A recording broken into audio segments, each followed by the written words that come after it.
جب ہم نماز پڑھنے جاتے ہیں مسجد میں تو امام تلاوت کرتا ہے سورہ اخلاص، قل هو اللہ احد، کہو کہ اللہ ایک ہے۔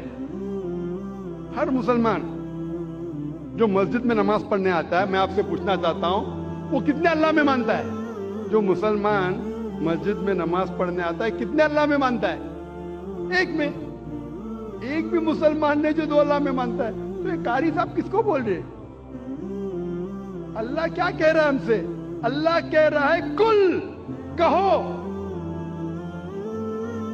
کل ہو اللہ احد، کہو کہ اللہ ایک ہے۔ کن سے؟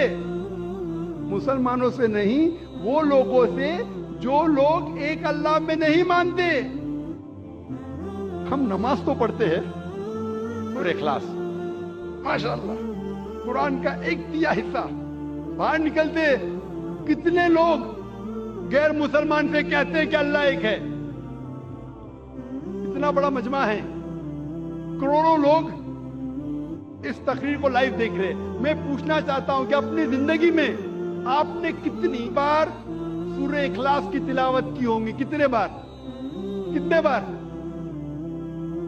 کتنے بار؟ کتنے بار؟ ہاں بے شمار۔ کوئی بولیں گا ہزاروں بار۔ 1000 بار تو کی ہوگی نا، اگر نمازی ہے تو۔ آپ اگر نمازی ہے، نمازی نہیں تو الگ بات ہے۔ اگر نمازی ہے تو ہزاروں بار تو تلاوت کی ہوئیں گی۔ اگر آپ 40 سال کے 50 سال کے ہیں تو ہزاروں بار تو کی ہوئیں گی۔ میں پوچھنا چاہتا ہوں آپ نے کتنے غیر مسلمانوں سے کہا کہ اللہ ایک ہے؟ 1000 100 50 سے تو کہا، 10 سے تو کہا کہ آج تک کے تو شاید اللہ تعالیٰ آپ کو معاف کرے گا کیونکہ آپ نے توجہ نہیں دی ہوگی۔ آج کے بعد آپ نے ذاکر کی تقریر تو سنی ہے کہ جب آپ سورہ اخلاص پڑھتے ہیں قل هو اللہ احد، اس کی معنی کہو ان لوگوں سے جو لوگ ایک اللہ میں نہیں مانتے کہ اللہ ایک ہے۔ آج کے بعد اگر آپ نے سورہ اخلاص کی تلاوت کی اور باہر جا کے اس کے اوپر عمل نہیں کیا تو شاید اللہ تعالیٰ آپ کو نہیں چھوڑے گا، کیونکہ آج آپ جانتے ہیں کہ صرف قرآن کی آیت پڑھنا ضروری نہیں ہے، اس کے اوپر عمل کرنا بھی ضروری ہے۔ تو میرے تقریر سننے کے فائدے بھی ہوتے، نقصان بھی ہوتے۔ اگر عمل کریں گے تو فائدہ ہوئے گا، نقصان کریں گے تو وہ لوگ بولتے ہیں نا کہ کچا لائسنس اور پکا لائسنس۔ کچا لائسنس ہے تو آپ کو ڈنڈ آدھا پڑتا ہے، پکا لائسنس سے ڈبل پڑتا ہے۔ ابھی آپ جانتے ہیں کہ سورہ اخلاص کی معنی کیا پہلے بھی جانتے ہوئیں گے، لیکن عمل نہیں کرتے ہوئیں گے۔ تو ابھی اگر آپ نماز میں اگر امام کہتا ہے قل هو اللہ احد، اس کا مطلب آپ سے کہہ رہا ہے کہ کہو وہ لوگوں سے جو ایک اللہ میں نہیں مانتے کہ اللہ ایک ہے۔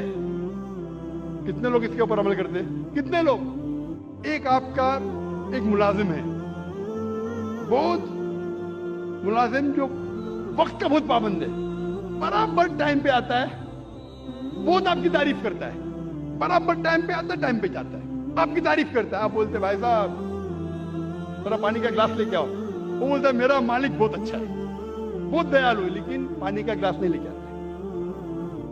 بہت تعریف کے پل باندھ رہا ہے، ہاتھ جوڑ کے آپ کے سامنے کھڑا ہے۔ آپ بولیں گے یہ خط میرے دوست کو پہنچاؤ، میرا مالک بہت اچھا ہے، میرا مالک بہت مہان ہے، تعریف کر رہا ہے، ہاتھ باندھ کے سر جھکائے کھڑا ہے، آپ کا کہنا نہیں مانتا ہے۔ آپ کیا کریں گے؟ اس کی سیلری بڑھائیں گے؟ آپ اس کو بونس دیں گے؟ کیا کریں گے؟ کیا کریں گے؟ اسی طریقے سے افسوس کی بات ہے، اکثر ہم کہتے ہیں کہ اللہ سے محبت کرتے ہیں، کہتے ہیں تعریف کرتے، اللہ اکبر، تعریف تو بہت کرتے ہیں، لیکن کیا اللہ کا کہنا مانتے؟ عبادت کا مطلب بندگی، اللہ جو حکم دے رہا ہے ہمیں اس کے اوپر عمل کرنے کو کہتے ہیں بندگی۔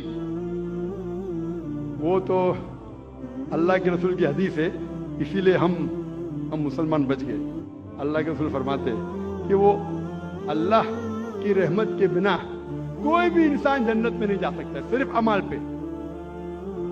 اگر ہمارے اعمال کے ذریعے ہم صرف جنت میں جائیں گے تو ایک بھی انسان دنیا میں جنت میں نہیں جائے گا۔ ایک صحابہ اللہ کے رسول سے پوچھتے یا اللہ کے رسول کیا آپ بھی؟ تو وہ کہتے ہاں میں بھی.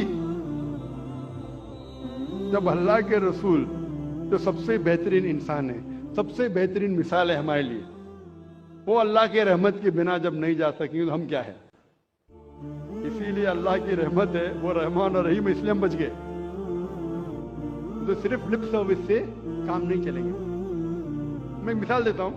آپ بیمار ہوتے ہیں تو کس کے پاس جاتے ہیں آپ؟ ڈاکٹر کے پاس. آسان سوال, آسان جواب, اس کے لیے کوئی ریوارڈ نہیں. آپ جاتے ڈاکٹر کے پاس, ڈاکٹر آپ کو پرسکرپشن دیتا ہے, 3 بار دوا لو.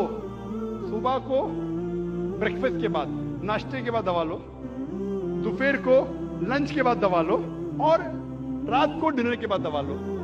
آپ گھر پہ واپس آتے, صبح کو ناشتے کے بعد پرسکرپشن پڑھتے, مجھے دوا لینا ہے ناشتے کے بعد, اور بند کر لیتے. دوپہر کو پھر سے کھولتے کہ مجھے دوا لینا ہے لنچ کے بعد, پھر سے بند کر لیتے. پھر ڈنر کو پھر سے کھولتے, پھر سے پڑھتے, لیکن دوا نہیں لیتے. کیا آپ کی بیماری دور ہوگی؟ وہ ہم مسلمان کرتے, پڑھ لے ختم قرآن, لیکن قرآن پہ عمل نہیں کر رہے. اب ڈاکٹر آپ کو پرسکرپشن دے گا. اللہ سبحانہ و تعالیٰ سارے ڈاکٹروں سے اونچا ہے, وہ ہمارا خالق ہے, ہمارا رب ہے. ہم اس کا پرسکرپشن قرآن مجید, یہ ساری انسانیت کے لیے اللہ سبحانہ و تعالیٰ کا سب سے آخری پرسکرپشن ہے. کیونکہ میں ڈاکٹر ہوں, میں میڈیکل لینگویج میں بات کر رہا ہوں. کون مجھے فتوے مت لگانا بھائی, میں اردو زبان میں کمزور ہوں, بولیں گے ذاکر بھائی کہتے ہیں پرسکرپشن ہے. یہ اللہ سبحانہ و تعالیٰ کا, ہمارے خالق, ہمارے مالک کا پرسکرپشن ہے, آخری پرسکرپشن ہے سارے انسانوں کے لیے. اس کو پڑھو, اس کے اوپر عمل کرو, انشاءاللہ آپ ہدایت پائیں گے.